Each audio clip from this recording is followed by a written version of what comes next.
But you got a body by GM and a mind by Mattel. Come on. Oh, who am I talking to today? Who am I talking to today? See, you got to understand, you got to grow up in order to operate in the... Craig, you better help me this morning, preach it. You got to grow up. You need to teach your young girl, because you look like a woman. You ain't got a woman's mind. You better slow your roll, baby. Fellas still come out because they want to be like their daddy. No, no, no. Get a job, work on a job, get money, put your down payment down, walk across the street and buy your world.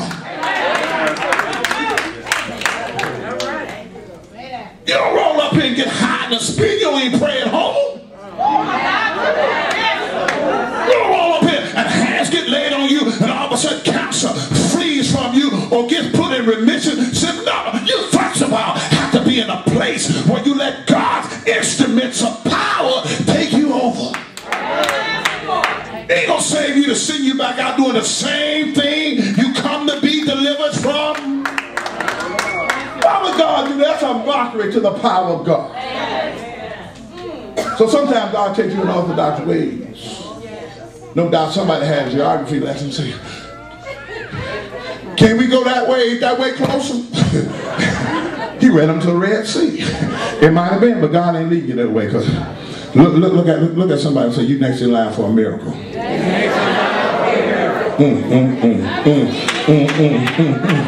Say it again, say it again. I felt a little rumbling there. Say it again, say it again, say it again. Say it again, say you next in line for a miracle. Somebody needs to be shouting right now. Say it again, say it again. I dare you to say it again. I never dog dare you to say it again. I never dog dare you to say it again. I never dog dare you. I never dog dare you to say it again. You out there, hey, come on, I never dog dare you to say it again. You next in line for a miracle. A miracle. A miracle. $50 ain't no miracle. Come on now, come on now, come on now. I'm talking about paying a bill. When you paid $100,000, $200,000, $1 million property off, that's a miracle. Can I get? Oh, who am I talking to? Who am I talking to today? See, quit asking God for stuff you can do yourself. You're asking for a miracle. But if you've never seen a miracle, you've never been involved in a miracle, if you never operated in a miracle, you don't know what a miracle is like. So therefore, you're just asking for Band-Aid. God put a Band-Aid on this. God put a Band-Aid on that. God put a Band-Aid on that. God put a Band-Aid on that. No, God, fix, heal, clean it up. And I don't want to see it no more. I don't even want to see the scar. I don't even want to see the scar.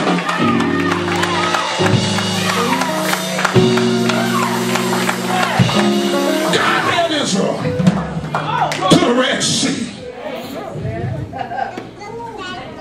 Because you can't do some stuff. You ought to have somebody in your posse that can open up doors for a miracle. Look out there and say, who you running with? That's right, say it with attitude. I like that. I ain't even got to repeat that again. Say it with attitude. Y'all got to, who you running with? You mean to tell me, all the folk you running to, can't nobody get a breakthrough? Can't nobody get a miracle through? Can't nobody get a breakthrough? You need to change the posse. Exit phase left.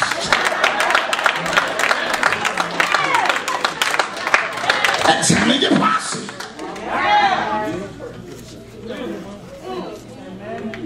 So when you come out of trouble, you don't worship God. You ain't just run up in the camp. Don't consecrate it yourself. You know Jesus is the way. I am the way, the truth, and the life.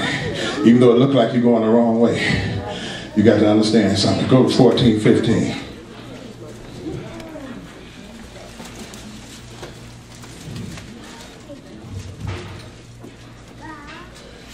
Look at the next. I ain't ready for this. And that's the problem. 14:15. And the Lord said to Moses, why you cry to me? Tell the children of Israel to go forward. Look at the neighbor. Say, neighbor, it's time to move. You know, I didn't like mom and daddy real well. I don't know about y'all. I didn't like my folk real well. See, whenever they wanted to move, they never told me. I'm always in the back window waving at my friend. Bye, Tommy. See you, man. See you, Philistine, y'all. I didn't realize they was moving me on up. Moving on up from the east side to a deluxe house. I'm talking about Andrew Street. I'm talking about 176 and talking in a house with grass and a tree. You don't hear what I'm talking about. Can I get with it? See, there are times that God is moving you. You still trying to hold on to old stuff. Come on now. That's why God let many of you wreck the hoopty. What I said 4 weeks ago, I said that he has to wreck the hoopty. Because you don't call her name. It's old Nellie Bell. This is Silver Fox. Just as raggedy as a can of crowd. Y'all remember that. You got to be over 40. Got to be over. Just as raggedy as can be. God let you run that thing into a tree. Why? Because you don't want to give up old Nellie, old Silver. God said, loose it, let it go. I got a new car waiting around the corner. He said, but I'm on this. I'm on this. God got to let the house burn down and all the stuff in it.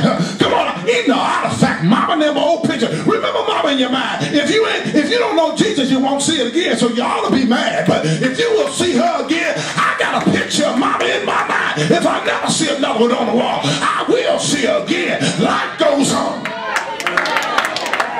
It's time to move. Get up, get up. It's time to move. It's time to move. When God is moving, let me tell you, you better not be late. You better have some oil in your candle. You better have some oil in your lanterns. You better have, come on now, you better be ready. Many of us don't realize when it's time to move. The signs of the times are all around us. It's time to move. We're still playing with where we are. Yeah. Quit trying. See, many of us, the reason you don't have no job because it ain't the one God wants you to have. Amen.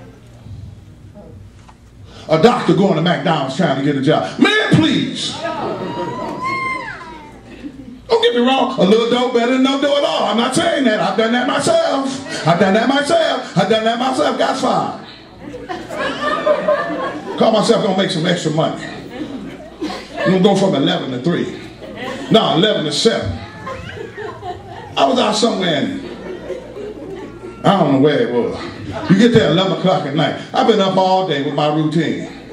That first night I was just groovy. I'm working, you know. That next night I was on a machinist operator, whatever it was.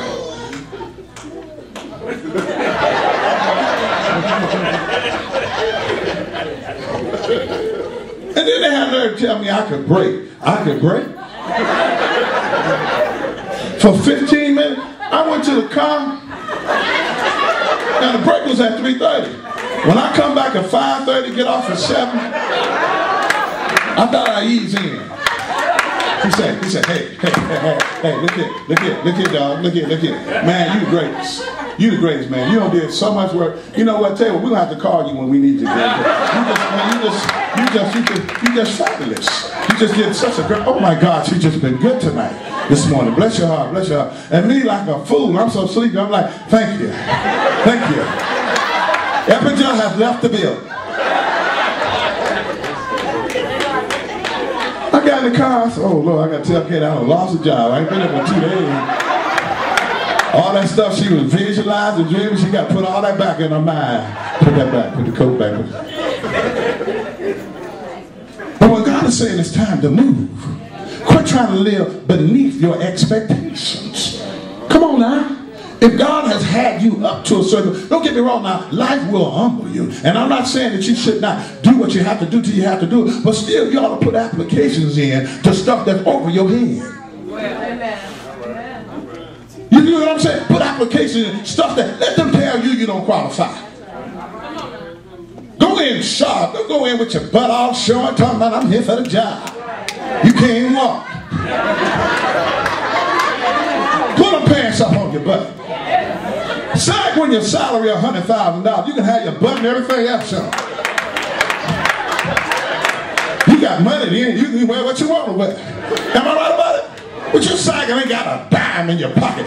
Nasty, dirty drawers. You sagging looking like you, oh, come on